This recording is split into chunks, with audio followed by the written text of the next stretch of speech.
When you go to build some backlinks, are you looking at your top few pages and going, all right, how do we make sure these are solid? And then you're building backlinks to those? Or are you just, what's your, do you have a different approach? Yeah, when it comes to building backlinks, you generally produce content made for that purpose, Mm, right? So you're building backlinks to, like, for example, like my diatomaceous earth example earlier, I didn't write that to rank on the word diatomaceous earth, like, and generate traffic.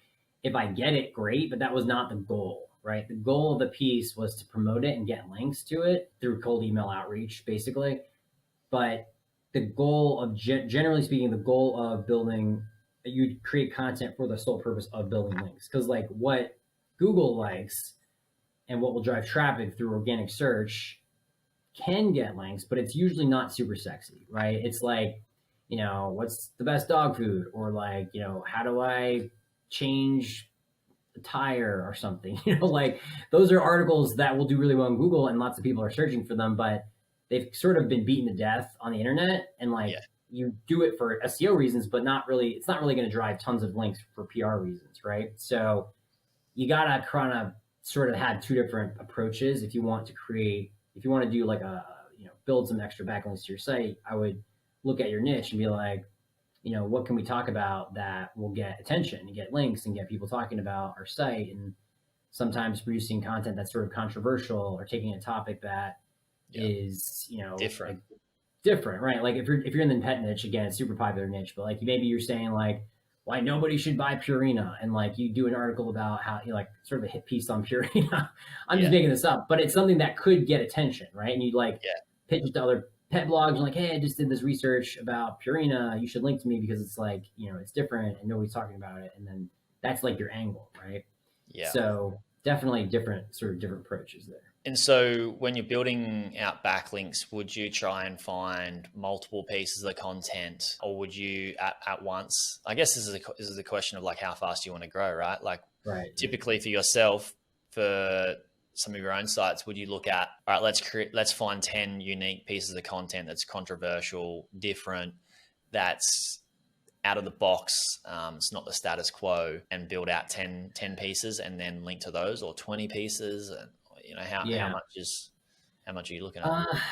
Yeah, definitely how fast you want to grow. I would say for me, I want to have like, for every 10 pieces of content that are for SEO purposes, I probably want one for PR purposes, like for my approach. And then that piece will have some kind of angle or edge to it that is to get links, right? Like, hey, like, why nobody should be eating Purina dog food. And then I will promote that, and then I will like sort of let it sit on the site, and then every maybe 3 to 6 months I'll come back to it and promote it again or refresh it.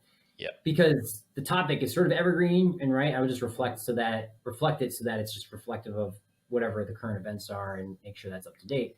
But that approach has done me really well, because then what happens is anybody who talks about that topic, Purina dog food, I could just reach out to them like whenever they produce a piece of, like, you can set up, like, this is getting super tactical, but like you can set up alerts that like, hey, this person just published this article on Purina dog food. I'm going to pitch them immediately. Be like, hey, you just published an article.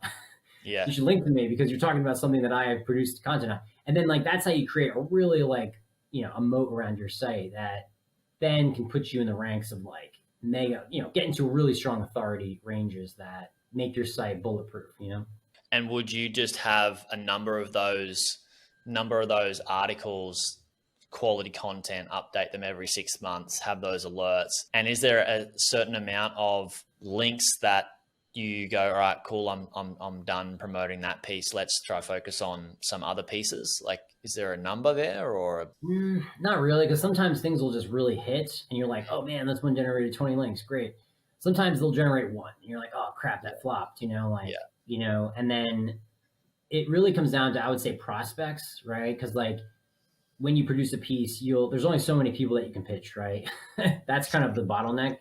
So you'll get your prospect, get people to pitch, get as many as you, honestly, you'll get as many as you possibly can, right? And then you'll usually segment based on audience. You'll be like, well, these guys are moms talking about dogs with Purina, and these guys are, this is a dog blog talking about dog food, and that's all they talk about, and that's their angle. Then you like create these pitches based on segment, and then you kind of just like exhaust that, and then like 6 months later, the alerts sort of accumulate more prospects, and then you pitch those folks, and then that's kind of how it goes. But sometimes things will like just flop, and you're like, all right, that one, we're not all great, like constantly great ideas on PR stuff, but sometimes it'll work out and sometimes it won't.